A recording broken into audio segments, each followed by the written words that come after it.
2022년 부활주의를 맞이했습니다. 우리 예수님 죽은 권세 이기고 부활의 영으로, 생명의 영으로 우리에게 오신 줄 믿습니다. 생명이 선물이죠. 우리가 어디서 와서 어디로 가는지 실은 모르고 살아왔지만 예수님 안에 들어오면 죽음을 이길 수 있다는 것, 죽음 이후에 천국이 있다는 것을 믿고 우리는 새 생명을 누리며 살아갑니다. 자, 여러분 한번 물어보겠습니다. 저는 사실 매해 돌아오는 기념일을 왜 지키는지 모르겠어요. 의미를 별로 못 느껴요. 아직 젊어서 생일도 별로 의미를 잘 못 느끼는데 왜 매년 오는 걸 꼭 지켜야 되는지. 근데 여러분 특히 절기, 명절도 항상 지키죠. 추석, 그 다음에 구정 지키죠. 우리 기독교에도 중요한 절기가 몇 가지 있는데 특별히 성탄절, 그 다음에 중요한 것이 이제 부활절입니다. 자, 우리 기독교가 다른 종교와 좀 차이가 있다면 우리 기독교는 부활의 신앙이 있다는 겁니다. 십자가와 부활의 신앙이 있는 것이 우리 기독교의 차이입니다. 물론 이 부활은 소생과는 틀려요. 소생은 이 땅에 죽었다가 살아나는 사람들이 좀 있었어요. 오늘 본문에 나오는 나사로라는 사람도 죽은 지 나흘째 살아났어요. 예수님으로 인해. 그러나 그 사람을 향해서는 부활이라 하지는 않아요. 이 땅에 부활한 분이 딱 한 분 계신데 바로 예수님. 십자가에 달려 못 박혀 피 흘려 죽으셨고 그 피를 우리의 모든 인류의 죄를 위해서 내어주셨고 무덤에 3일 동안 갇히셨다가 3일째 이 죽은 것에 이기고 다시 살아나셨어요. 소생하셨죠. 다시 살아나시고 40일 동안 제자들과 함께 계시다가 40일째 되는 날 우리 예수님이 제자들이 보는 눈앞에서 다시 죽음을 보지 않고 하늘로 오를 승자 하늘 천자 올라가셨다. 그래서 우리 예수님은 다시 살아나시고 하늘로 올라가셔서 다시 죽음을 보지 않았기 때문에 그분은 부활입니다. 그런데 나사로도 여기 다시 살아났지만 다시 죽죠. 그래서 나사로는 부활이라 하지 않고 그냥 죽었다가 다시 살아난 나사로, 이건 소생이라 그래요.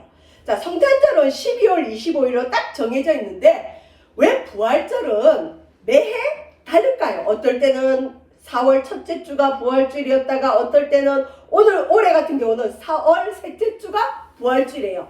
이건 어떻게 계산을 하냐면 부활주일을 보통 계산할 때 봄이 오는 춘분 해가지고 봄이 오는 춘분이 지나고 딱 그 보름달이 뜨잖아요. 음력 15일이 지난 첫째 주 주일을 항상 부활주일로 지키다 보니까 여러분 부활주일 날짜는 이렇게 매번 다릅니다. 자, 그러면 이제 오늘도 여러분 예배 마치고 가시는 길에 달걀을 구운 맛있는 계란을 받아 가실 텐데 왜 부활주일은 이 계란을 나눌까요? 부활과 그 다음에 그 달걀은 어떤 의미가 있을까요? 다른 것도 있잖아요. 근데 여러 가지 전설이 있어요. 뭐 어떤 전설에 의하면 십자군 전쟁에 남편이 나간 그 어떤 그 여인이 있었는데 동네 사람들이 그 여인이 남편이 없다고 극진히 잘 돌봐줬나 봐요. 그것에 대해서 어떤 여인이 감사해서 이 계란의 색깔을 칠해서 이웃 사람들에게 나눈 게 뭐 시작이 되어서 부활절에는 계란을 나눈다 어쩐다 이런 얘기들이 있지만 우리 부활절은 보통 봄에 와요. 춘분이 지나고. 그래서 봄을 상징한다. 그래서 왜 여러분 병아리가 부화할 때 느낌이 따뜻하고 봄 같은 느낌도 있잖아요. 그런 의미도 있겠지만 여기 제가 설명을 해놨지만 영적인 의미로는 여러분 우리가 계란 이렇게 구워서 먹든지 삶아서 먹든지 뭐 후라이를 해서 먹든지 먹을 때 보면 그 아래는 뭐가 있죠? 원래는 생명이 있죠. 근데 그 생명을 우리가 이제 뭐 요리해서 먹긴 하는데 달걀의 알에 생명이 있는데 그 알이 변해서 병아리가 돼요. 여러분 알의 모양하고 병아리 모양이 같아요? 틀려요? 완전히 틀려요. 이건 달걀의 알이 변해서 병아리가 되듯이 예수님을 믿는 저와 여러분도 예수님을 믿으면 이전의 그 알의 모습은 나는 없어요. 완전히 새로운 존재, 병아리가 됩니다. 거듭납니다. 그래서 예수를 믿으면 사람은 완전히 새로운 존재가 되어진다. 거듭난다. 저와 여러분 정말 변하기를 원하신다면 예수님을 마음으로 영접하시고 거듭나시기를 부탁드립니다. 병아리가 달걀이 부화해서 병아리가 삐약 하고 태어나듯이 우리는 예수님의 십자가로 거듭날 수 있습니다. 또한 이 계란을 왜 먹느냐, 이건 저의 생각인데 고린도전서 15장에 보면 부활장인데, 여러분 이 땅에 있는 동안 우리 모습은 자꾸 병들어가요. 흰머리도 생기고 주름도 생기고. 근데 만약에 천국에 갔는데, 천국에 가면 우리가 이제 영화라 그래요. 영화롭게 변화되는 육체가, 우리 몸이 바뀌는데 이걸 부활체라 그래요.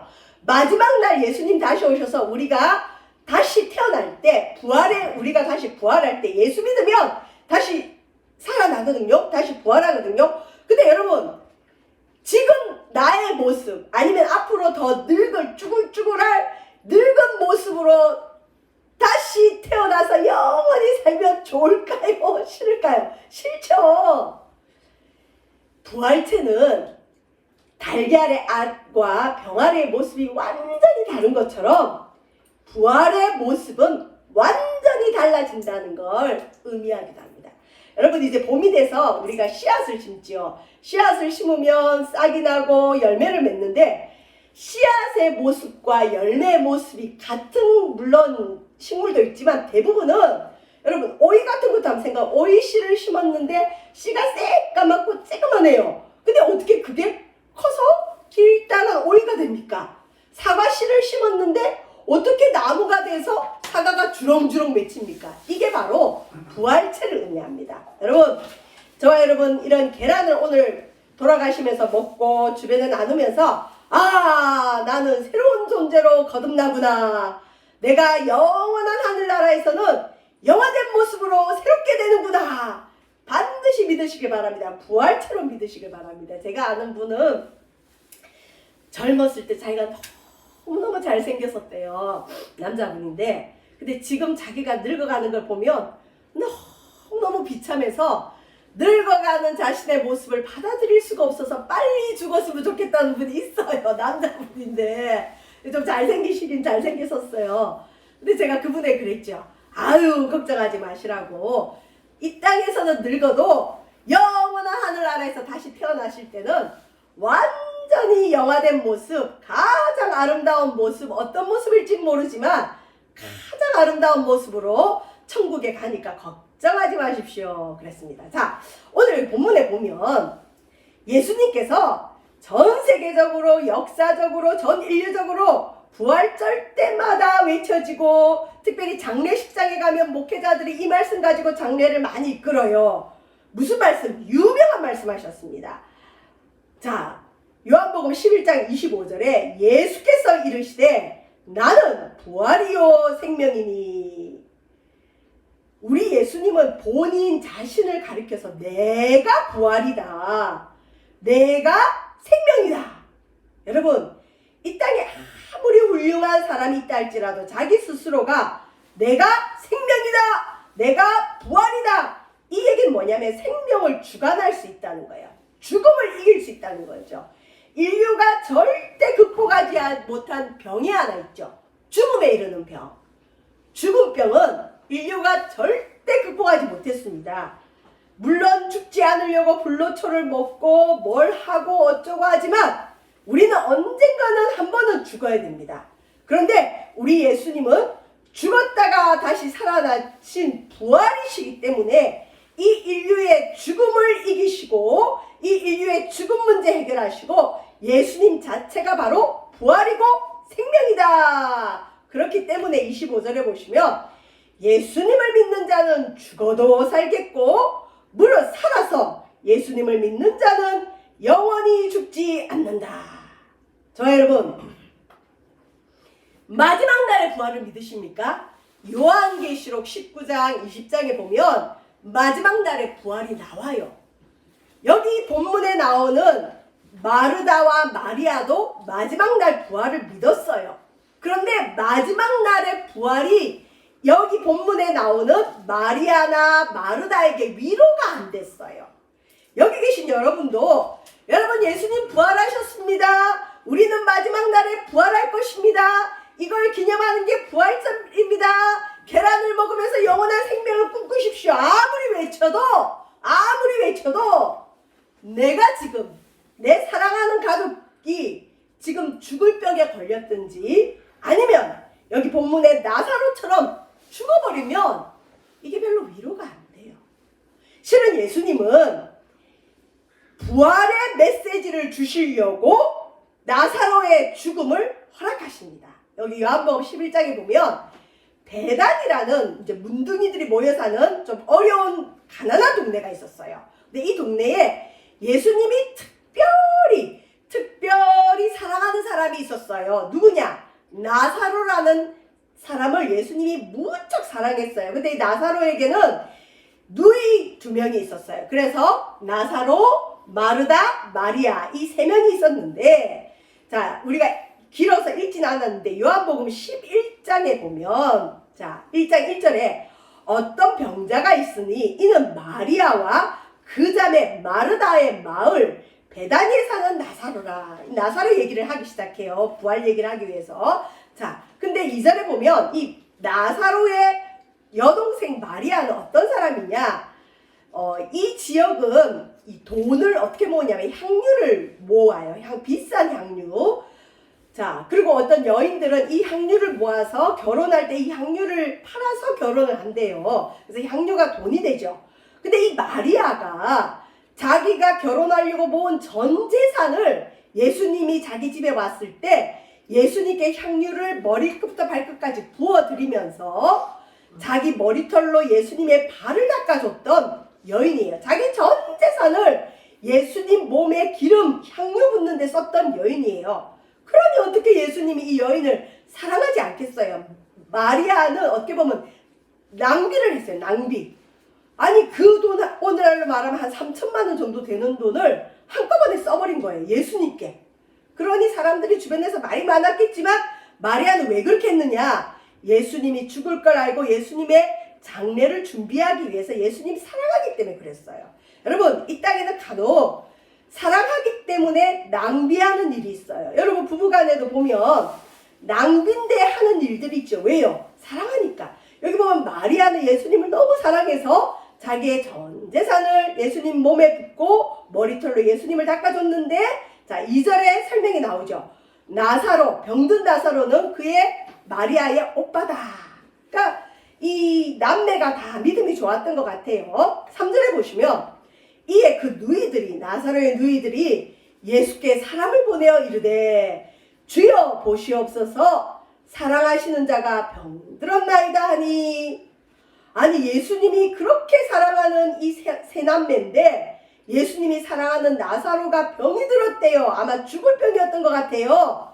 그래서 이 마리아나 마르다가 예수님께 쫓아가면 될걸 안 가고 사람을 보냅니다. 그러고는 우리 오빠 살려주세요도 아니고 그냥 뭐라고 얘기하느냐. 주여 보세요. 사랑하시는 자 나사로가 병들었습니다. 와달란 얘기죠. 예수님은 죽은 자도 살리고 병든 자도 고치고 문둥이도 고치니까 예수님이 오기만 하면 우리 오빠 나을 줄 믿고 사람을 보냈어요. 예수님한테 전가를 넣은 거죠. 자, 근데 4절에 오늘 그 요한복음 11장 4절에 보시면 예수께서 들으시고 이르시되 이상한 말을 해요. 나사로가 병든 걸 예수님이 아셨던 것 같아요. 그리고 사람들이 와서 당신이 사랑하는 나사로가 죽을 병이 걸렸습니다. 막 보고했겠죠. 난리가 났겠죠. 근데 예수님이 뭐라 그러느냐? 이 병은 죽을 병이 아니다. 하나님의 영광을 위한 것이고 하나님의 아들이 이로 말미암아 영광을 받게 하려 함이라. 이상한 말을 해요. 알아듣지 못하는 말. 나사로가 지금 병들어 죽게 됐다 그러는데 우리 예수님이 이 병은 죽을 병이 아니야. 아이고 지금 죽어가고 있어요. 오늘 내일 합니다. 아니야, 이 병은 죽을 병이 아니야. 하나님의 영광을 위한 병이고 하나님의 아들이 영광 받기 위한 병이다. 이렇게 이상한 말을 하셨어요. 자, 근데 5절에 보시면 예수께서 본래 마르다와 그 동생과 마리아죠. 나사로를 뭐 하셨더니? 사랑하셨더니 아니 예수님이 사랑하는데 왜 죽을 병이 걸려요? 예수님이 사랑하는데 왜 자기 오빠가 병이 들려요? 마리아 입장에서는 이런 생각 들지 않겠어요? 아니 예수님 너무하셨 있는 재산을 예수님께 부어드리고 예수님을 그렇게 사랑한다고 표현했는데, 아니 우리 예수님이 어떻게 내 하나밖에 없는 오빠에게 죽을 병이 걸리도록 허락하실 수 있습니까? 우리 오빠 왜 병들게 내버려 두셨습니까? 이렇게 따질 수도 있는데 마리아는 그러진 않았어요. 자, 예수님이 사랑하는데 6절에 보시면 나사로가 병들었다. 저와 여러분, 예수님이 사랑해도 죽을 병이 걸릴 수 있고 예수님이 사랑해도 죽을 수도 있습니다. 이해가 안 가죠? 이해가 안 갑니다. 자, 왜 그랬는지 이제 뒤에 나오겠죠. 나사로가 병들었다함을 들으시고, 아니 나사로가 병들었으면 빨리 나사로한테 가서 손 얹고 기도해 주시면 예수님이 살릴 수 있는데 안 가세요. 안 가세요. 사랑하는데 왜 안 가시죠?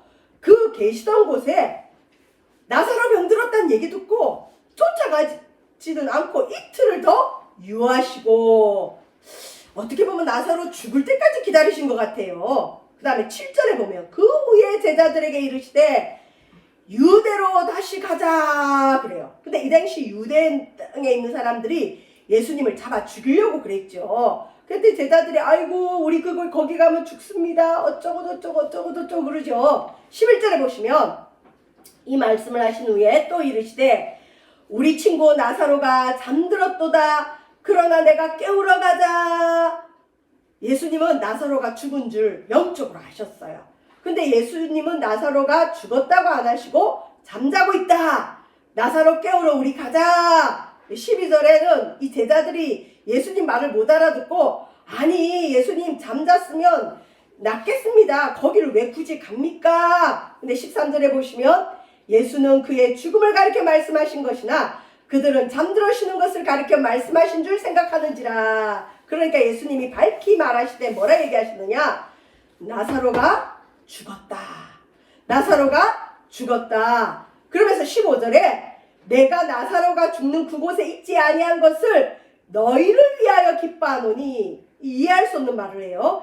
이는 너희로 믿게 하려 함이라. 그러나 그에게로 가자. 죽었는데 가재요. 근데 이 제자들이 얼마나 예수님 말을 못 알아듣는지 아마 오늘날 우리도 그런 것 같아요. 저도 그런 것 같아요. 디드모라고도 하는 도마가 다른 제자에게 말하되 아니 나사로도 죽고 우리도 유대 땅에 가면 죽는데 아 예수님 죽으러 가는구나. 우리도 주와 함께 죽으러 가자 그래요. 자, 그리고는 17절에 예수께서 와서 보시니 나사로가 무덤에 있은 지 며칠 됐다? 나흘이나 됐어요. 나흘이나. 자, 그러면서 예수님이 베다니에 왔다는 소리를 듣고 마르다가 쫓아나가서 예수님을 맞이했어요. 21절에 보면 마르다가 예수께 여짜오되 주께서 여기 계셨더라면 내 오라버니가 죽지 않았겠습니다. 예수님 이 말은 뭐냐면 예수님 우리가 사람 보내서 우리 오빠 병들었다고 알려줬을 때 왜 오지 않았습니까? 그때라도 와서 기도해 줬으면 우리 오빠 살았을 텐데 왜 지금 오셨습니까? 이런 얘기죠. 섭섭하다는 얘기죠. 22절에 그러나 마르다가 그래도 아직 믿음은 있어요.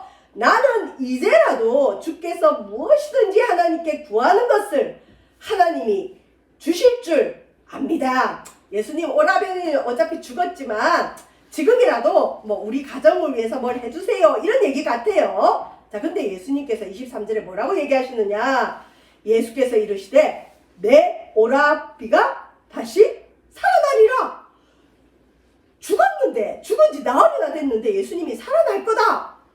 그랬더니 24절에 마르다가 유명한 말을 하죠. 마르다가 이르되 마지막 날 부활 때는 다시 살아날 줄 내가 압니다. 부활의 믿음이 있었어요. 저와 여러분도 부활의 믿음이 있어요. 그러나 우리 삶에는 나사로의 죽음처럼 정말 안 죽었으면 좋겠는데 죽어있는 것들이 있어요. 여러분의 가정의 문제일 수도 있고 여러분의 자녀의 영혼일 수도 있고 여러분의 개인의 문제일 수도 있어요. 어쨌든 마지막 날 부활은 믿지만 내 오빠는 죽었습니다. 예수님 이 말이죠.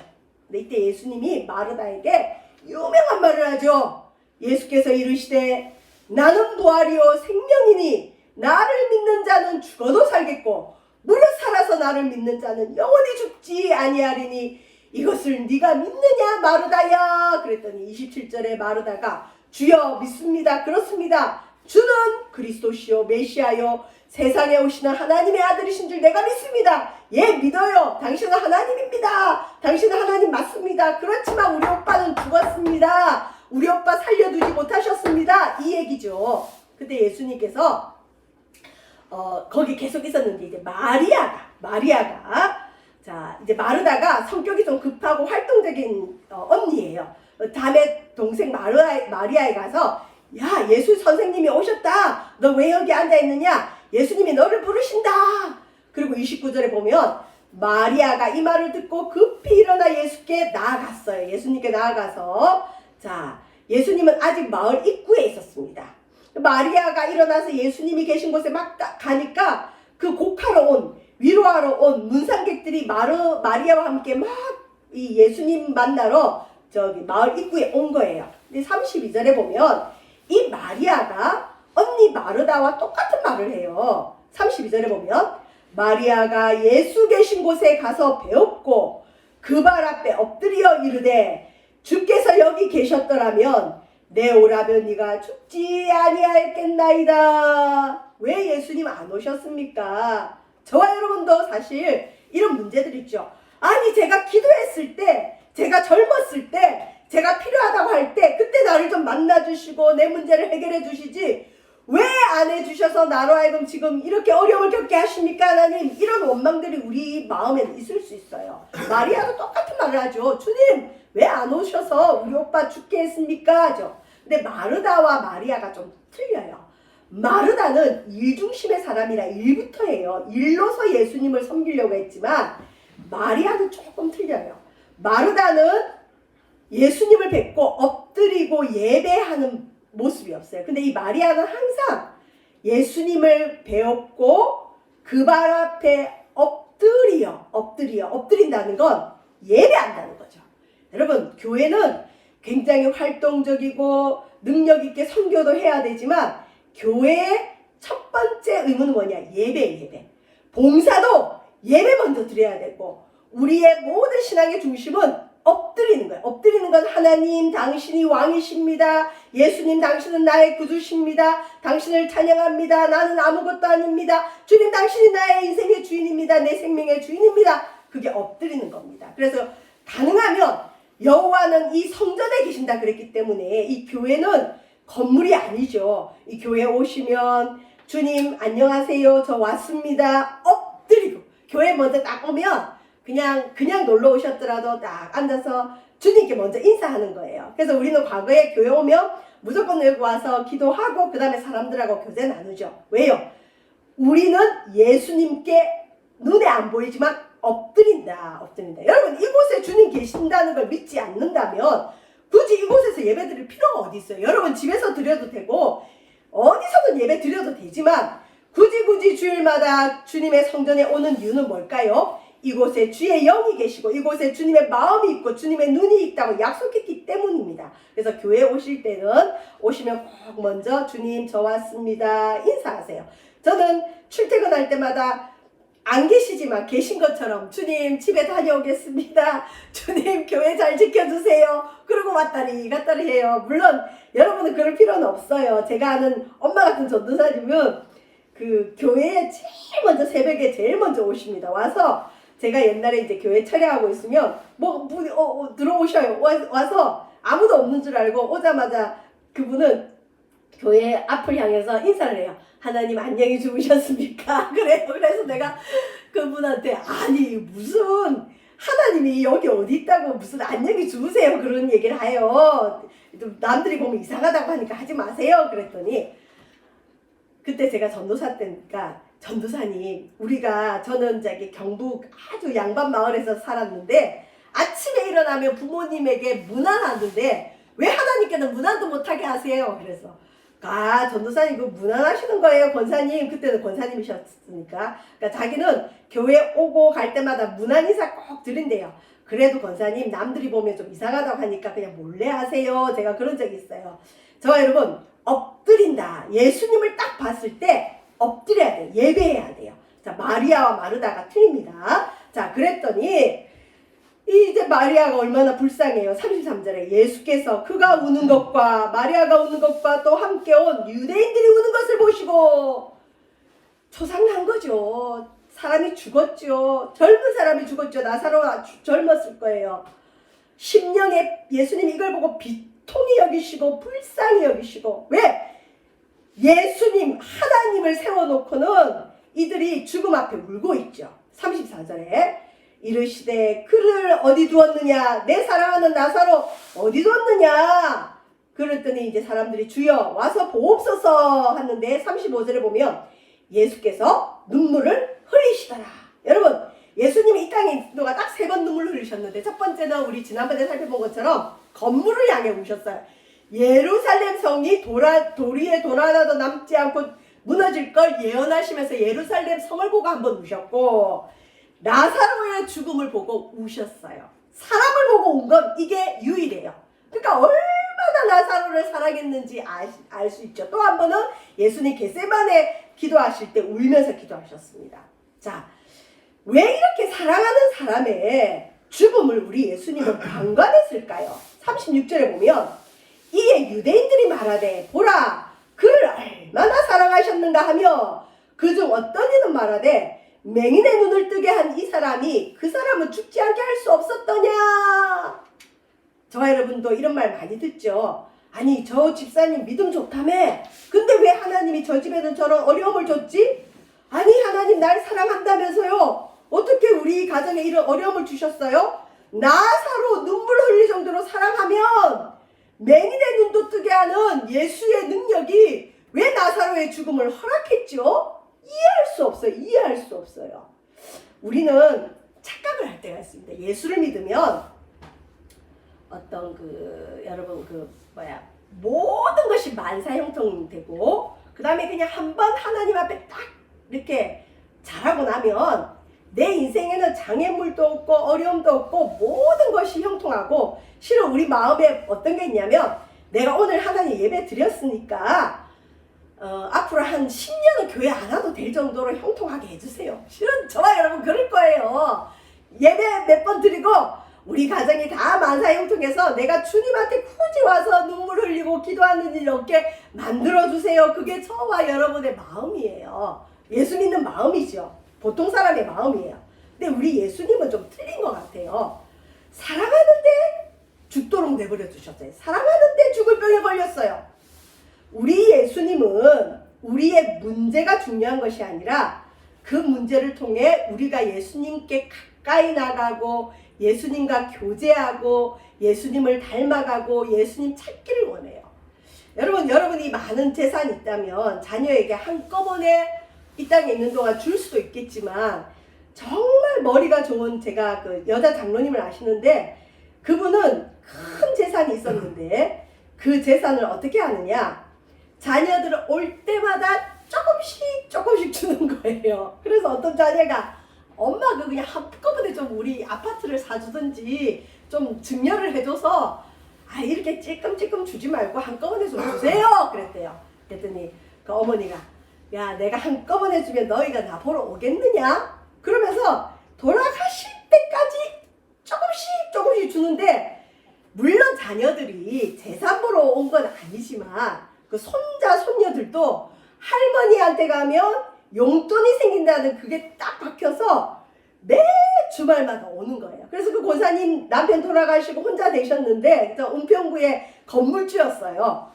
수십억이 있는 분인데 자녀들한테 살아생전에 증여하지 않고 계시는 동안은 갖고 있다가 올 때마다 조금씩 뭔가를 주는 거예요. 그러니 나중에 보니까 그게 좋아서 왔든지 할머니가 좋아서 왔든지 간에 자손들이 늘 주말만 되면 할머니 집에 어머니 집에 모이니까 형제간의 우애도 좋고, 그분은 돌아가실 때까지 손자 손녀 자녀들 얼굴 보면서 행복하게 살다가 돌아가셨어요. 교제도 충분히 이루어졌겠죠. 어쩌면 저와 여러분도 그런 모습일 거예요. 하나님은 한꺼번에 우리의 병도 고쳐주시고 우리 가정에 어려움 안 주실 수 있지만 이상하게 주세요. 자꾸 주님 찾을 수밖에 없는 일을 주세요. 근데 그게 복된 거예요. 왜요? 나랑 교제하자. 나하고 친하자.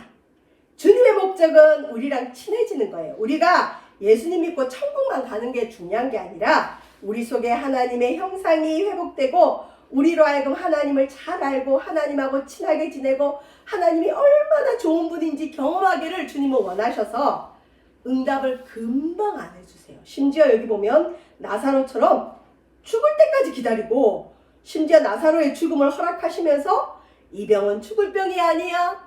무슨 병은 병이지. 죽었는데 이건 죽을 병 아니야. 하나님 영광을 위한 병이야. 이상한 말을 하시는 거야. 사랑하니까. 특별히 사랑하는 사람에게는 주님이 이렇게 장애물도 주시고 찔끔찔끔 응답도 해주시고 한꺼번에 안 해주세요. 우리는 응답 받으면 빠이빠이 하고 좀 한 5년 주님 떠나 살다가 또 오면 좋은데 주님은 그렇게 안 하죠.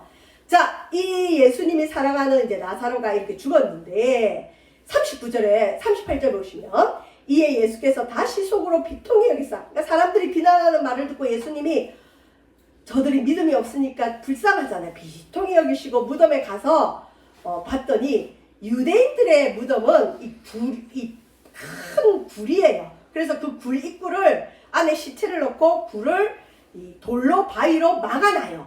그래서 이 바위를 옮기면 그 무덤 안으로 들어가 볼 수가 있어요. 자, 나사로도 역시 굴 속에 장례가 됐는데 앞에 큰 바위가 가로막혀 있는 거예요. 39절을 보시면 나사로의 이 무덤에 와서 예수님이 뭐라 하시느냐. 39절 예수께서 이르시되 돌을 옮겨 놓으라. 그랬더니 마르다가 주여 왜 그러십니까? 죽은 지가 나흘이 돼서 벌써 시체 썩는 냄새가 나는데 무슨 무덤에 돌을 옮겨 놓으라 그럽니까? 예수님이 마르다에게 그러죠. 40절에 내 말이 마르다야 네가 나를 믿으면 하나님의 영광을 보리라 하지 아니하느냐. 그랬더니 마르다가 할 수 없이 돌을 옮겨 넣었어요. 썩은 시체 냄새 나는 나사로의 무덤에 돌을 입구를 옮겨 놨어요. 그랬더니 예수님께서 눈을 들어 우러러보시고 이르시되 기도하시죠. 아버지여 내 말 들으신 것을 감사합니다. 예수님의 기도를 들으신다는 거죠. 항상 내 말을 들으시는 줄 내가 알았습니다. 그러나 이 말씀 하옵는 것은 둘러선 무리를 위함이니 곧 아버지께서 나를 보내신 것을 그들로 믿게 하려 함이니라. 예수님 기도하는 모습까지 다 보여줘요. 근데 이러고도 나사로 안 살아나면 이제 큰일 나죠. 기도하시고 43절에 이 말씀을 하시고 큰 소리로 나사로야 나오라 그랬더니 44절에 죽은 자가 미라 해놓은 그 나사로가 흰 천을 이렇게 둥둥 미라처럼 감아놨는데 수족을 배로 돈인 채로 통통통 하고 튀어나오는 거예요. 그리고 나사로 얼굴은 수건에 쌓여 있었던 거예요. 다 이렇게 감아놨죠. 예수께서 이르시되 저 나사로를 저 풀어놓아 다니게 하라. 자, 저와 여러분, 죽은 나사로 살아났어요. 믿든지 안 믿든지 살아났어요. 근데 왜 예수님은 기적의 주인공, 죽음을 다스리는 권세 있는 하나님이신데 왜 돌을 마르다나 마리아나 사람들에게 옮겨 놓으라 했을까요? 능력의 하나님인데 돌도 예수님 말씀으로 바위야 옮겨져라, 무덤의 문은 열려라 하면 문이 열릴 텐데 왜 사람들에게 돌을 옮겨 놓으라 할까요? 여러분, 하나님의 영광을 보기를 원하고 주님의 기적을 보기를 원하는 자는 하나님이 처음부터 끝까지 다 해주는 게 아니에요. 믿음이 있다고 다 되는 게 아니에요. 믿음이 있으면 그 믿음 가지고 하나님께 기도하고 그 다음에 기도하는 가운데 하나님이 우리에게 해야 될 것을 알려주세요. 믿음이 없다면 돌을 옮겨 놓으라 할 때 옮겨 놓을 수 있겠어요? 못 옮겨 놔요. 근데 마르다와 마리아가 믿음이 있으니까 예수님이 돌을 옮겨 놓으라 하니까 돌을 옮겨 놓았더니 예수님이 그제서야 기적을 베풀 수 있습니다. 기적 앞에 하나님이 주권적으로 다 해주시는 기적도 있지만 대부분의 기적에는 조건들이 좀 있어요. 나만 장군이 요단강에 7번째 몸을 담궜더니 문둥병이 깨끗이 나은 것처럼 6번까지는 몸이 안 나아요. 근데 7번 요단강에 몸을 잠그라 했더니 7번째 잠궜더니 그 몸이 나은 것처럼 어떤 하나님의 기적 앞에는 하나님이 우리 믿음을 시험하는 어떤 행함을 요구하십니다. 돌을 옮겨 놓으라. 돌은 누가 옮겨놔야 될까요? 내가 옮겨. 내가. 여러분, 기적을 맛보기를 원합니까? 죽음과 같은 문제 해결되길 원합니까? 그러면 돌을 옮겨 놓으셔야 됩니다. 그래야 주님이 말씀으로 죽은 나사로 살리시는 것처럼 우리 삶에, 우리 개인의, 우리 교회에, 우리 가정에 주님의 기적을 바란다면 반드시 우리가 해야 될 부분이 있다는 걸 꼭 명심하시고, 저와 여러분, 매해 돌아오는 부활절이 아니라 이 부활은, 마지막 날 부활은 마르다와 마리아도 믿었어요. 그렇지만 이들은 오라비가 죽는 슬픔을 맛봤어요. 그래서 마지막 날 부활이 와닿지가 않아요.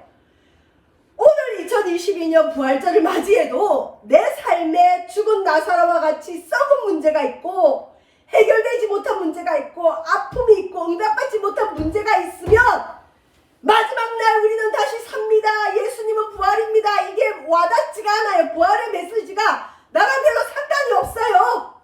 그냥 계란 하나 먹는 날. 왜 기독교는 맨날 부활절을 지킬까? 저 부활이 무슨 의미가 있길래 맨날 부활을 얘기하는가?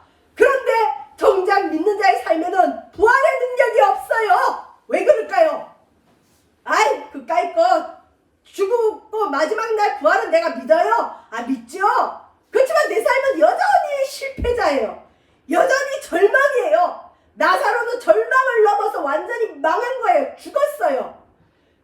마르다와 마리아에게는 부활의 신앙이 있었지만 오빠가 죽었는데 뭐가 행복하겠어요. 그것도 예수님이 그렇게 사랑한다는 오빠가 죽었는데 여기서 무슨 소망을 가질 수 있겠어요. 죽은 지 이미 나흘이나 돼버렸는데 절망이죠. 실은 절망입니다. 여기서 표현 안 했지만 예수님 계셔도 뭐 할 수 있는 게 있을까? 죽어버렸는데 끝났는데. 실은 저와 여러분의 삶에도 이런 절망이 있어요. 그렇지만 우리 주님 끝까지 믿고 주님이 하라는 걸 하면, 돌을 옮겨 놓으면, 기적을 가로막고 있는 이 죽음의 돌을 옮겨 놓으면 주님이 기적을 베풀어 주십니다. 역시 주님의 말대로 이루어졌어요. 나사로의 병은 죽을 병이 아니라 죽어도 다시 살리시고 하나님 영광을 위한 병이었다. 여러분, 하나님은 왜 기적을 일으킬까요? 그 기적은 나만 위한 게 아니에요. 나를 바라보는 주변의 사람들에게 하나님의 살아계심을 나타내려고 할 때, 여러분, 하나님이 특별히 사랑하는 사람을 집어서 그 사람에게 죽음을 주세요. 그 사람에게 절망을 주세요. 그 사람에게 망한 인생을 허락하세요. 야, 저 사람 끝났어. 저 사람 망했어. 저 사람은 끝이야. 그런데 그 사람이 믿고 있어요. 나는 예수님을 믿습니다. 예수님은 부활이고 생명입니다. 예수님은 죽은 자도 살립니다. 외치고 믿고 있어요. 이때 주님이 돌을 옮겨 놓으라.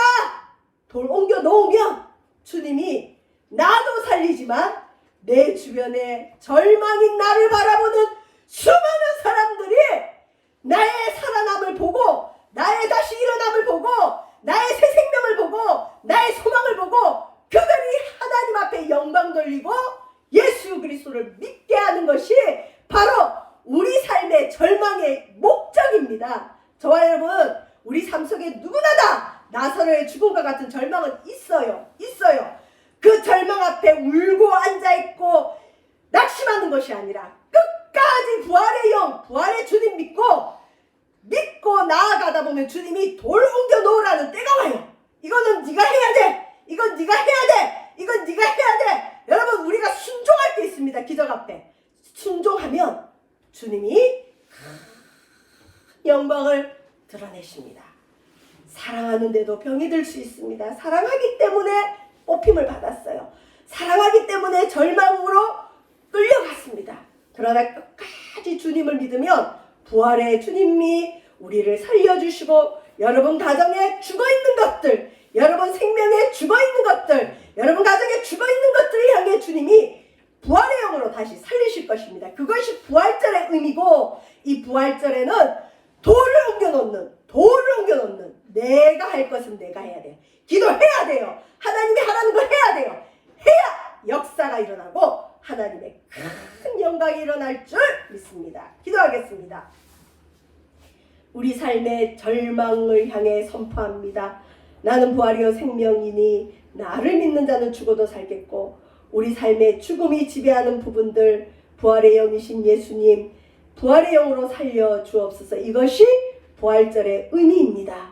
돌을 옮겨놓으라 할 때 돌을 옮겨놓게 하여 주시옵소서. 사람이 감당해야 될 것은 사람이 해야 됩니다.